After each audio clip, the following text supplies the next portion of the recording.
The broadcast is now starting. All attendees are in listen-only mode. Hey everybody, Mike Lieberman with Advisors Capital Management here with Dr. Charles Lieberman, Chief Investment Officer, Advisors Capital Management. Just a quick 20-minute webinar about what's going on in markets, right? Why we're sort of experiencing the volatility that we've had over the past couple of weeks. Just very quickly, housekeeping, sort of how these things operate.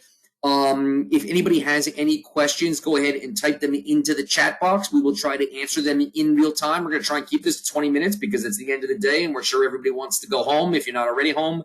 But again, interactive. If you have questions, type them and we will try to get to them in real time. All right, Chuck, coming at you. Higher for longer. Markets are reacting. Interest rates, right? Clearly, the market has come to terms with the idea that things are going to stay higher. Interest rates will stay higher for a longer period of time. On the chart here, which you can see on the screen, inflation has come down. My question to you is, right, you know, if we've gone from a rate of whatever that is there, 9 to say 4 and change, that was not pleasant, but not overwhelmingly difficult for markets.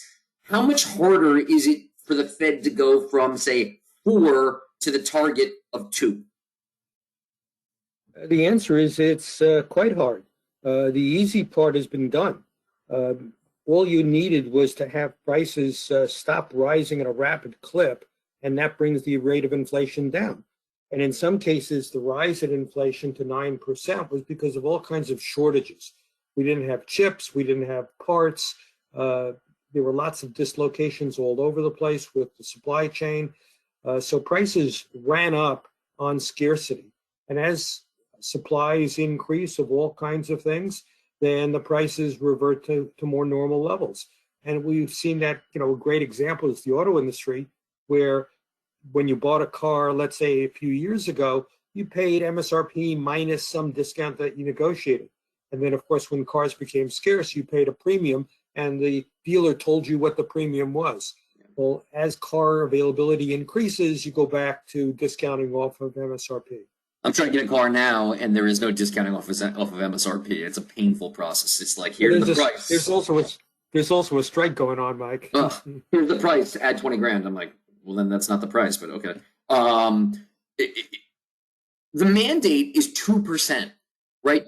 What happens if we don't get there? What's wrong with just staying where we are? What's wrong with being at 4 or 3 or changing the target, not the mandate, but the target from 2 to 3? Why do we have to go to 2? Like this, I mean, it's unpleasant, but it doesn't seem that bad. Is the pain worth what's required to get to 2? And what's wrong with, you know, the target inflation rate being 3 or 4? All right, so let's think about that for just a second. If the target shifts to 3, why do you think it's necessarily going to stay at 3? Couldn't the Fed, if they allowed it to go to 3, also if it becomes inconvenient to try to keep it at 3, could they let it go to 4, 5? And now you're in a different world where inflation is becoming rampant, and people really don't like that, and you've truly undermined Fed credibility. So it's very important for credibility and for the efficient operation of the economy for the Fed to bring inflation down. People are very unhappy with it where it is. They've got to bring it down. Okay, so until then, right? Interest rates higher for longer. Okay. And that's a key. And that's a key, right? Because inflation has come down some already, but it's clearly got to go further. And the question is, what brings it down further? How do you continue to gain on inflation to bring it down? And the answer is, you've got to create some slack in the economy. And that gets you to the unemployment rate, which you put up on the screen right now. Okay. So the unemployment rate is near lows. And that's why, for example, today's JOLTS report was so troubling for the bond market. Instead of continuing to decline, it popped up. There are still a lot of job openings. There's still a lot of demand for labor. The labor market is still very tight, and it's not clear that the labor market is getting any looser. And therefore, the Fed is still concerned that it's got to keep rates higher for longer in order to induce more looseness in the labor market. We're still probably a ways away from that. And define what you mean by looseness.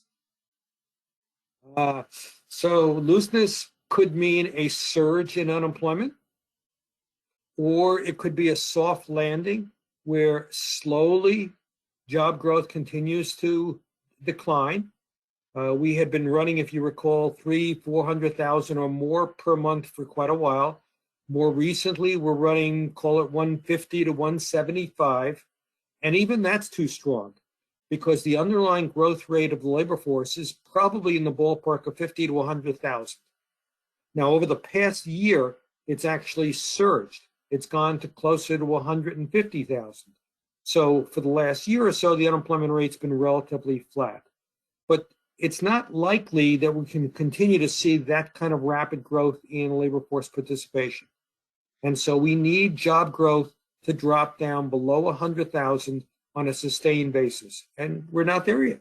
And today's market hiccup, right, was largely, if you look on the screen all the way to the right, that is updated with this morning's data. It's that move up there all the way on the right side of the screen that caused the market to sort of go through a fit today, right, in that there's still too many job offerings, too many job openings, which would theoretically, right, I guess, create wage inflation as people bounce from job to job to job, and the Fed still has more work to do. That's basically why the market was uncomfortable with today's number.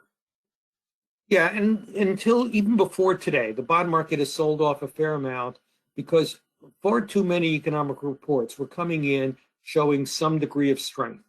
You have consumer spending pretty solid. You have more orders for capital equipment. Construction activity is holding up very well despite the rise in mortgage rates. So there were plenty of signs that indicated that the economy was not buckling. And economists who were forecasting recessions, those forecasts went out the window, and now there are very few that are forecasting a recession anytime in the immediate future. So again, it gets back to higher for longer. So, right, and you can see, but let's talk about that for a sec. Equal weighted S&P index, right? So not the S&P where Apple makes up 7.5%, but an equal weighted index is now negative for the year. Small caps, I believe, are negative for the year. Micro caps, well negative for the year. Bonds, negative for the year. What turned out, what looked like a hot start to the year has started to get messy. Why is it, right, that the market is reacting? Higher rates longer hurts profitability. Companies aren't as profitable. Companies who borrow need to borrow more. You've seen it play out in utilities, right, have gotten decimated over the last week. What companies or what sectors, I guess, stand a chance in this higher for longer environment, and who takes it on the chin?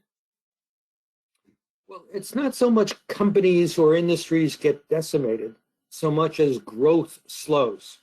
Right, so the cost of capital has gone up. If you want to issue common stock, your stock price is lower, your cost of equity capital has gone up. You want to issue bonds, debt to finance your capital investment, interest rates have gone up. So the hurdle rate to justify investment is now higher. And a lot of investment projects are no longer attractive. They're no longer profitable. And so that slows down the growth of the economy. And of course, that's the Fed's objective. The Fed's objective is to raise rates, raise the cost of capital, increase the cost of investment, and discourage investment to slow down growth, to create some slack in the labor market. And but if you look at the economy continues to do pretty well. Corporate earnings estimates are coming in on the high side, and analysts are raising their estimates for earnings in the second half of the year and into 2024. So the economy is holding up quite well still. And that means that there's a risk that the Fed's going to have to raise rates some more. And whether they do or not, market forces will raise rates some more. All right, so let's get into that, right? So here on the screen are what the market's current projections are for interest rates by the December Fed meeting. So the overwhelming, majority, and I want to stress, by the way, right, these numbers are very fluid, right? These things move all over the place all the time. But as of today, right, the market is roughly 50% thinking that the Fed will be where they are right now. But there's a roughly 40% chance there they raise by a quarter, and a 6% chance we're 50 basis points higher. You think they raise by a quarter between now and the end of the year? And let me throw out there, right? Your predictions here have been spot on for 2 years at this point. But you think they raise by another quarter before the end of the year?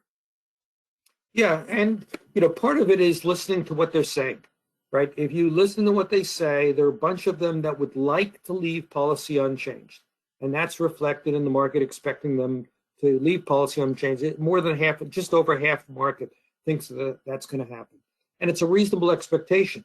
We know the Fed doesn't want to over tighten and intentionally push the economy into recession, so they're being careful about what they're doing. But at the same time, if the economy continues to run hot, if inflation doesn't come down, they will feel they have no choice. And I think that you can also think about the Fed moving aggressively earlier and increasingly at a more moderate pace. So they went by 75 4 times in a row, then by 50, then by 25. And for the last few meetings, they've skipped a meeting by 25 and then skipped, and 25 and skipped. And so the Fed is trying to converge on the right level of interest rates to slow the economy down. And putting that all together, I think they're going to go one more time this year. And whether or not they have to go again in 24 depends upon inflation. If it comes down, they'll try to give it more time. And if it doesn't come down, they'll go back to the well and hike again. All right, so here we are looking out 6 months, more 8 months, 9 months from now, but middle of 2024, you can see sort of the ranges all over the map here of what is likely for higher for longer, right? So higher for longer certainly looks like on the surface it means at least until the middle of next year.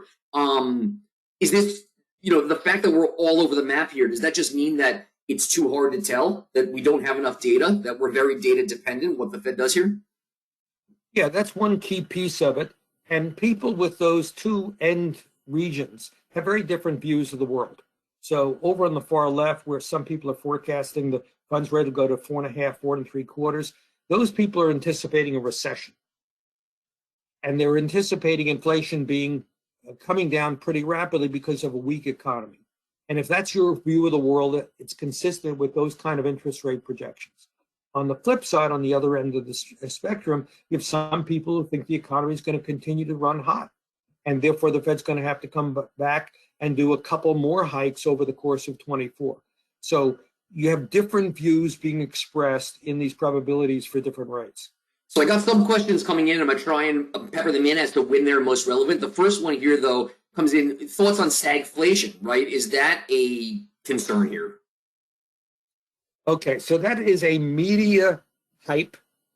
The problem here is there's solid growth and inflation holding up, moderately well. That's neither stagnant growth, nor is it, inflation increasing. We're dealing with a pace of deceleration in inflation. Inflation's coming down, but it may not come down quickly enough or sufficiently to satisfy the Fed. And we're certainly dealing with an economy that's more than robust. Again, it gets back to how you categorize it. So what is stagnant growth? 2% growth is actually above potential. Potential in the US, meaning the unemployment rate stays stable, is somewhere between 1.5% and 2%. So if the economy is growing more than 2% at an annual rate in real terms, the unemployment rate should gradually decline. The labor market would get tighter, there'd be more inflation pressures over time. Someone is probably going to characterize that as a stagnant economy, and I would say that they have no idea what they're talking about. They're being they're hyping the situation to maximize visibility in the media. It's just an inaccurate description of the economy. So 1% real growth would be what I would call a soft landing. Others might call that stagflation. And really, that's what the Fed is trying to shoot for in order to create a little more slack to reduce the inflation pressures. All right, let's take a look here real quickly at Treasury yields, right? And you and I were talking about this earlier today, right? For those who are unaware, we filmed another episode of what we call the 10-second interview show. Will be released tomorrow. But on there, when we were talking about it, we we're talking about the risk premium required in order to own stocks at this point, right? So if an investor can own bonds and treasury bonds, super safe, short bonds, which you can see there on the screen, and get the yields that you can see there, right? 3-month paper, an annualized 5.49, right? 1-year paper, 5.49 also. 6-month, 5.57. Okay, fine, right? 6-month paper, annualized 5.57. Why would I take the volatility and the risk and the discomfort sometimes with owning stocks when I can get 5.5 on treasuries? What do you need to be paid in order to take stock risk? So if I'm an investor and I can get 5.5 on bonds, does 6.5 get me to go to the equity market? Probably not. Does 7.5 get me to go to the equity market? Probably not. Where's that number, right? What's the risk premium, in there that gets investors? What do equities have to return to make it a compelling offer compared to bonds? Great question, and let's look at it. So start off with looking at a comparison of two different interest rates. Let's say the 12-month versus the 10-year. So in shifting from a 12-month treasury to a 10-year treasury, you're giving up around 70 basis points. But you've locked in that 4.8% yield for 10 years. You know perfectly well that sooner or later interest rates are going to decline. Sooner or later there'll probably be a recession. And when that happens, you won't be able to get 5.5% on a 12-month. You'll be lucky to get 3. And so the question is, at what point do you shift from 12-month treasuries into 10-year treasuries? And arguably, a lot of people have decided that at current levels, getting 4.8 locked in for 10 years is not bad at all. Okay, now let's make the same judgment, equities versus bonds. So you can get 4.8% on a 10-year treasury. And historically, in real terms, the economy has averaged something in the ballpark of 1.5 to 2% real growth. Inflation has run another 2 to 3%. So now we're 3.5 to 4. And then growth of profitability is leveraged by the debt on a balance sheet. That's worth another 2 to 3. So now you're looking at nominal growth in corporate profits in the ballpark of, let's say, 7% or 8%.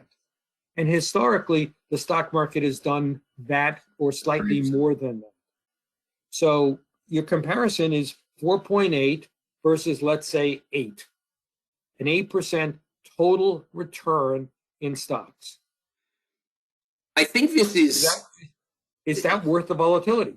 And, for some people who can ignore the volatility in the short run, who are willing to see the value of their portfolio go down, but understand that they own companies, they own the U.S. economy, and that sooner or later it'll recover, it'll rebound and go higher. It's worth it to take that volatility. And by the way, there's some parts of the market where you can get an 8% nominal yield with no growth, right? That's our income with growth portfolio, and it's generating about close to 7% today on average, with a mix of some assets like business development companies and MLPs and some REITs yielding well over that. So there's lots of yield, lots of value in the market today. Right. You can find those higher yields, to a degree, right, all over the place at this point. Okay. So this, I feel like, investing in general is, how the sausage gets made. And in the end, right, the clients will have more money than when they start with, as long as they stick it out. But obviously, it is never a fun experience. And for all the advisors on this call, this is just another one of those times. Okay, let me come to you real quick with some of the questions. Christmas season, what are expectations there? Do you think that high inflation is going to pinch the consumer here, or do you think it's just going to be business as usual? Well, higher inflation will hurt some people, but the fact of the matter is we're still generating a lot of job growth. We're generating a lot of income growth. Wages are rising at a pretty good clip. And so consumers will have the capacity to spend. And I think it'll be more psychological if they don't, but I think they certainly do have the capacity. And so I would bet that they will. What about the combination I'm just going to throw more things at you real quickly. We're at the combination of higher inflation, higher gas prices, student loans coming back on. Are any of these enough to slow down the consumer? Are any of these enough to do any real damage? They're all going to slow down the consumer, and neither of the ones that you mentioned is large enough to really hurt the consumer, right? Okay. So higher gasoline prices mean that they have to spend more on energy for sure, but it's not enough to really change the trajectory of the economy. And that is certainly even more true with regard to the student loan repayments. All right, we're over our 20-minute mark here, but I'm going to keep going because we got great questions coming in. When would you go long duration on fixed income, right? When would you extend? Great question. Yeah, great question. Well, we're getting a little closer to our benchmarks now. We're still short our benchmarks because it's not yet clear to us that the Fed is done tightening policy. It's not yet clear we've hit the peak in rates. But it's no longer something that is easy to dismiss. 3 months ago, I was still pushing very hard for keeping our duration short. Today, less so. And I think the time will come reasonably soon where it'll make sense to start looking for longer duration. I bought a convertible preferred very recently because the yield is higher, 6-7%, and the stock is well below the conversion price. So the conversion feature really offers very little value. But I believe in the company, and I think the underlying asset value of the company will continue to grow. And so I think that bond will pay off. So that's the kind of thing that you look at. Mortgage rates, another one on the screen here. We didn't really get to it, but again, people aren't moving, right, because rates are high. We'll come back to that. Okay, so with that, right, we've gone our 20, 25 minutes here. That's all we wanted to do was just give people some talking points. If you want to learn more about how we manage money for your clients, how we work with your broker-dealers, email here. I want to learn more at advisorscapital.com. How we help with statement reviews, how we help onboard clients, how we help with tax-efficient workouts, how we can help create individual stock and individual bond portfolios for your clients. If any of that appeals to you, just shoot us an email here and say, hey, I'm interested in learning more. Hey, want to talk to you guys? We'll connect you with our salespeople. With that, again, I want to learn more at advisorscapital.com. There is the call to action, right? You're never supposed to end a call without a call to action. Chuck, thank you very much. As always, if people have more questions, feel free to email us. Again, as markets continue to do their thing, in the event there is more to discuss, we will be back at it. Check us out on the 10-second interview show for more. Thanks, everybody. Thanks, Chuck. Take care.